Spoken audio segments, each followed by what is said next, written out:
जय मां Bhagwati coaching classes में आपका पुनः स्वागत है प्यारे बच्चों। जैसा कि आपको पार्ट 1 में आपको बताया गया था कि कम समय में कैसे परीक्षा की तैयारी हम कर सकते हैं, उसी को लेकर हम पार्ट 2 आपके सामने लेके आए हैं।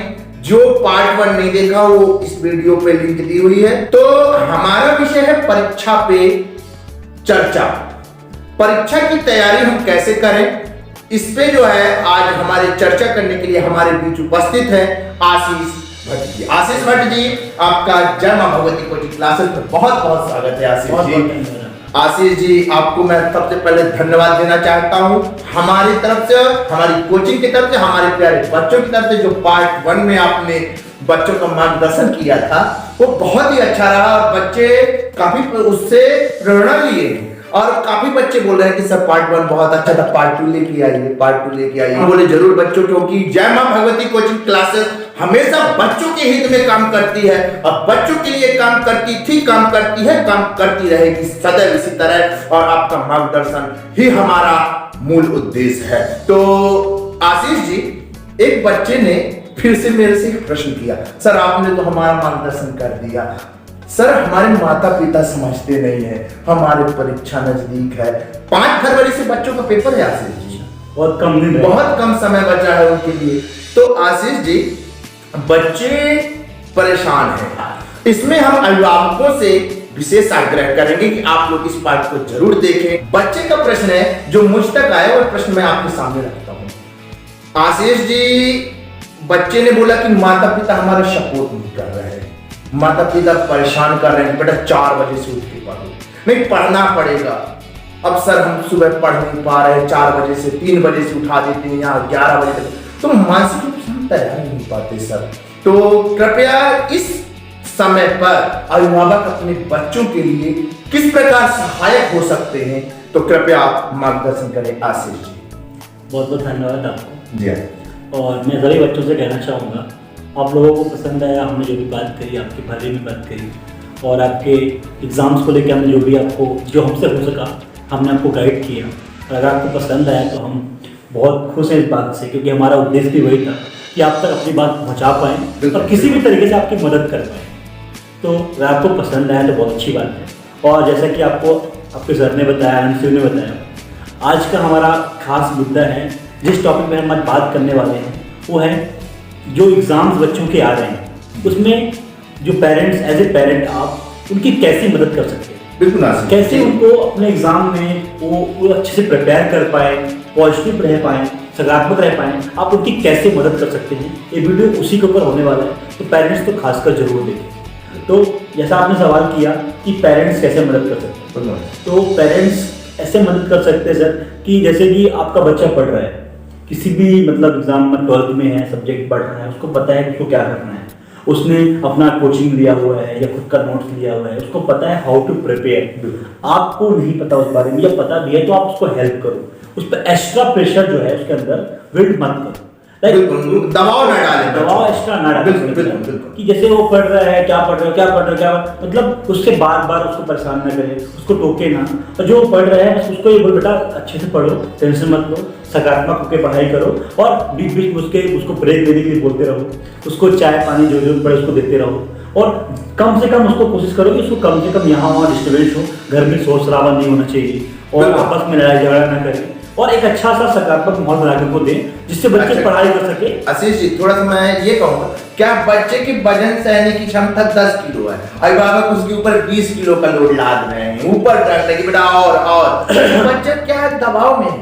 तो अभिभावकों से निवेदन है, विशेषकर वीडियो जरूर देखें। आशीष जी कंटिन्यू। देखो, हर बच्चा स्पेशल होता है, किसी न किसी माध्यम में, वो क्या पता स्टडी में कोई बच्चा मैथ में अच्छा है, कोई बच्चा विज्ञान में अच्छा है, कोई बच्चा किसी भी चीज में, कोई बाकी जो अभिरुचियां होती हैं, बाकी जो करते हैं हम खेल कूद में है। तो हमारा ये मानना है कि उसको ऐसा नहीं कि उसको किसी एक चीज में लगा दिया और प्रेशराइज कर रहे हो, नहीं हमको रिजल्ट चाहिए, क्योंकि आप रिजल्ट चाहते हो इसलिए आप उसको प्रेशराइज कर रहे हो, नहीं उसका 80 आ रहा, उसका 90 आ रहा, आपको भी करना पड़ेगा। तो कोई एक्स्ट्रा प्रेशर बिल्ड मत करो, स्टडी वो कर रहा है और उसको आप रिजल्ट उसको ही बताएं। आजकल बच्चे खुद सेल्फ से मोटिवेटेड रहते हैं, उनको भी अंदर कंपटीशन की भावना रहती है, हमको अच्छा रिजल्ट लेके आना है, बेहतर रिजल्ट लाना है और आगे का करियर और मतलब कि अच्छा बनाना है। अब इसकी चिंता बच्चों को भी होती है, एज ए पेरेंट उनके पेरेंट्स से ज़्यादा भी होती है। बिल्कुल, वो सब सही है, लेकिन उनको ज़्यादा प्रेशराइज नहीं करना है और उनकी रुचियों के बारे में जानते रहना है, उनकी रुचियाँ और किस चीज़ में हैं, स्टडी को लेकर उसमें सपोर्ट करना है। ऐसा नहीं बच्चा मान लो सिंगिंग करना चाहता है, बच्चा कुछ खेलना चाहता है, किसी क्रिकेट में किसी गेम में आगे बढ़ना चाहता है, बट आपसे कह नहीं पा रहा। इतना डर बच्चे के मन में नहीं होना चाहिए पेरेंट्स के प्रति, वो खुल के अपनी बात आपसे कह सके। इतनी बीच में आपके ट्रांसपेरेंसी होनी चाहिए, इतना आप मतलब इतना ज़्यादा आप बच्चे से घुल मिल जाओ कि अपना बच्चा अपना दुख दर्द आपसे सब कुछ कह सके। मतलब कुछ नहीं हो रहा तो आपसे बता सके कि मेरे से नहीं हो पा रहा, पेरेंट्स को रहना चाहिए। बिल्कुल कुछ नहीं हो पा रहा, जिससे डरा हुआ है, पापा ने बोला है अच्छे नंबर लाना है, उससे नहीं हो पा रहा, वो डरा हुआ है, डर के हमारा डिप्रेशन में चला जा रहा है। रिजल्ट छोड़ो, अगर रिजल्ट तो फिर से सुधर जाएगा। बच्चा अगर डिप्रेशन में चला गया और उसका मानसिक संतुलन बिगड़ गया, वो सही से आपसे बात नहीं कह पा रहा, अपनी बात नहीं कह पा रहा, तो दूरियां हमेशा बनती जाएंगी, गैप बनती जाएंगी। तो एज ए पेरेंट हमारा काम है उसको जो काम कर रहा है, स्टडी कर रहा है, उसमें एग्जाम के टाइम एटलीस्ट हेल्प करो, उसको सपोर्ट करो, एक सकारात्मक व्यवहार उससे रखो, उससे अच्छे से बात करो और उसको ये भी मत बोलो कि नहीं होगा, तो उसके लिए कुछ ऑप्शन तैयार रखो। लाइक हमारे बच्चे, हम जैसे मैं बहुत इंपॉर्टेंट टॉपिक बात करना चाहूँगा कि ज़्यादातर क्या होता है कि बच्चा कोई 12th में है, बच्चा कॉलेज में है, बच्चा कोई स्पेशल एग्जाम की तैयारी कर रहा है, हम उसको बोलते हैं कि अगर आप क्वालिफाई कर लो तो मैं आपको ये लाके दूंगा, साइकिल लाके दूंगा, मोटरसाइकिल लाके दूंगा, बाइक लाके दूंगा। Everyone prepare for the best, मतलब सब लोग रिजल्ट के लिए प्रिपेयर करते हैं कि रिजल्ट आएगा तो हम बहुत बेस्ट करेंगे, बट कोई ये नहीं बोलता कि अगर बुरा रिजल्ट आया तो हम क्या करेंगे। उसके लिए किसी के पास कोई प्लान नहीं होता है।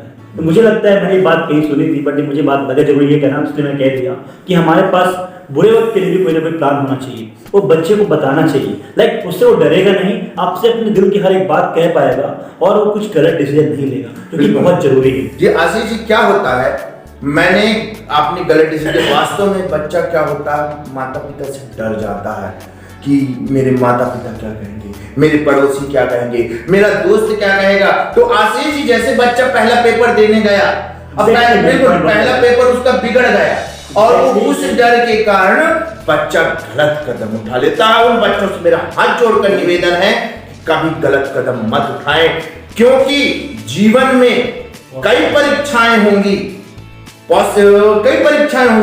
असफलता एक चुनौती है, स्वीकार करो, क्या कमी रह गई देखो और विचार करो और विचार करो। बिल्कुल आशीष जी, तो उन बच्चों को कैसे मोटिवेट कर रहे हैं अभिभावक, यही थोड़ा सा कृपया मेरे अभिभावकों को मार्गदर्शन जरूर। जो आपने बोला एक टॉपिक मेरे मन में भी आ रहा था, मैंने बहुत सारे सुना, आप हाँ। बहुत सारा रिजल्ट चेक कर सकते हो, बहुत सारे न्यूज़पेपर कट देख सकते हो कि हमेशा जब भी 10th 12th या इनके एग्जाम्स होते हैं, बोर्ड के एग्जाम होते हैं, बच्चा उतना मैच्योर नहीं होता है, नहीं, दिमाग बिल्कुल, उसके ऊपर जो प्रेशर पेरेंट्स ने डेवलप किया होता है ड्यूरिंग द एग्जाम्स, वो कि 80% लाना है, 90% लाना है, बहुत अच्छा, बहुत प्रेशर रहता है। तो वो शायद जो उनके मन में, चलो ठीक है, पेरेंट्स की अपनी एक्सपेक्टेशन रहती है, खर्चा करते हैं, बच्चे वही करते हैं और उनसे उनके अंदर होता है कि हमने सब कुछ दिया तो बच्चा हमको रिजल्ट क्यों नहीं, ओके वो भी सही है, बट इतना ज़्यादा दबाव नहीं होना चाहिए कि कभी कभी क्या, मैंने कई बार पढ़ा है एग्जाम के टाइम कि जैसे पहले एग्जाम गए, जैसे आपने बोला कि पहले पेपर के बाद बहुत सारा कुछ सुनने को मिलता है। क्यों?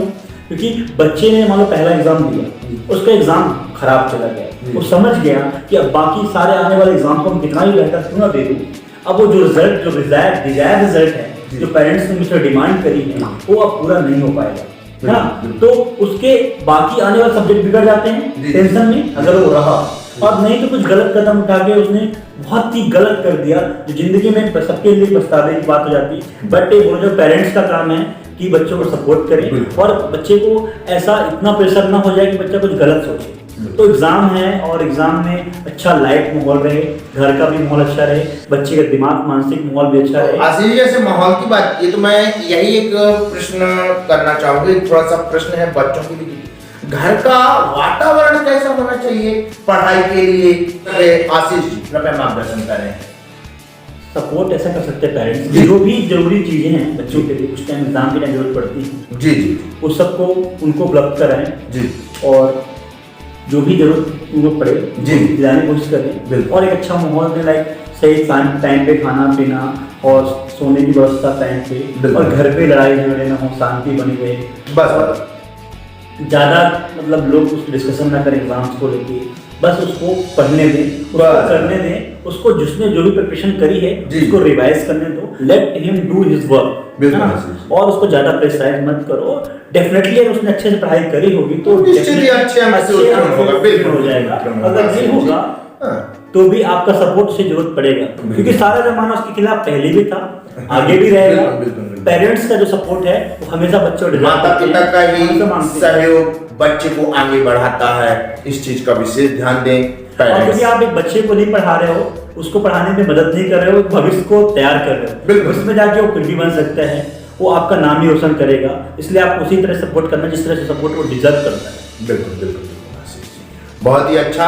और मुख्य रूप से सभी अभिभावकों से मैं यही हाथ जोड़कर निवेदन करना चाहूंगा कि बच्चों के ऊपर प्रेशर ना डालें, उन्हें फ्रेश माइंड से दिनचर्या के हिसाब से अपने पढ़ने दें। बस अगर आप वो फ्रेश माइंड से पढ़ रहा है तो निश्चित ही सफलता प्राप्त करता है। कहते हैं कि कोशिश करने वालों की कभी हार नहीं होती और लहरों से डर की नौका कभी पार नहीं होती। कुछ गलत कर रहा है, कुछ गलत कर रहे हैं तो आप उसको बताएं, हाँ, उसको दिखाएं कि क्या गलत कर रहा है, हाँ, उससे क्या गलत परिणाम मिल सकते हैं। उसको पूरी तरह से कन्विंस करो कि वो क्या गलत कर रहा है। उसको ऐसे ही हम नहीं उसको दबा के या उसको डरा के कोई चीज नहीं छुड़ा सकते। अगर कुछ वो गलत चीज कर रहा है, कुछ गलत काम कर रहा है, किसी गलत संगत में पड़ गए हैं, तो हमको उसको पहले बताना होगा क्या गलत कर रहा है। उसको बताएंगे, वो सही से आपकी नजरों से देख पाएगा, तभी उस चीजों को छोड़ पाएगा। और आपको, मुझे लगता नहीं कि आपको कुछ गलत तरीके इस्तेमाल करने पड़ेंगे। अगर आप सही से प्यार से बात करोगे तो आपका बच्चा definitely will listen to you, आपकी बात को हमेशा सुनेगा, पक्का। आशीष जी, मैं आज कोचिंग में बच्चों को एक मार्गदर्शन दिया हूं, वही मैं आपके साथ बता रहा हूं, और सभी बच्चों के लिए। आप देखिए, जो आपका पेपर है 10वीं वालों का या 12वीं वालों का, एक नंबर वाले बहुत ज्यादा प्रश्न आते हैं, एक नंबर वाले। शासन भी चाहती है कि बच्चे अधिक से अधिक पास हों, शिक्षक भी चाहता है पास, तो पेपर सरल स्तर में बनता है। अब हमारे क्या है, बच्चे क्या करते हैं, कठिन कठिन प्रश्न पढ़ते जा रहे हैं, कठिन प्रश्न पढ़ते जा रहे हैं, सरल की तरफ जाएंगे और निश्चित ही आप सफल होंगे। एक परीक्षार्थी नहीं, आप देश के एक भविष्य हैं, देश के भविष्य ही आप हैं और आप देश के निर्माता भी हैं। इसलिए आपको जो है ध्यान देना है और सभी बच्चों से आग्रह है कि बढ़िया अच्छे से पढ़ाई करें। और हमारी शुभकामनाएं हैं, आशीष जी की भी शुभकामनाएं हैं, निश्चित आप सफलता प्राप्त करेंगे और ऑल द बेस्ट। बिल्कुल ऑल द बेस्ट सभी बच्चों को, अग्रिम ढेर सारी शुभकामनाएं। और निश्चित ही मैं अगले वीडियो में आपके पास एक लेके आऊंगा महत्वपूर्ण कि 10वीं के बाद क्या करें और 12वीं के बाद क्या करें, 10वीं के बाद कौन सा सब्जेक्ट लेने से किस लाइन पे जाएंगे और 12वीं के बाद क्या करना चाहिए, इस पर विस्तृत चर्चा करेंगे अगली वीडियो में। तब तक के लिए बने रहें। जय हिंद,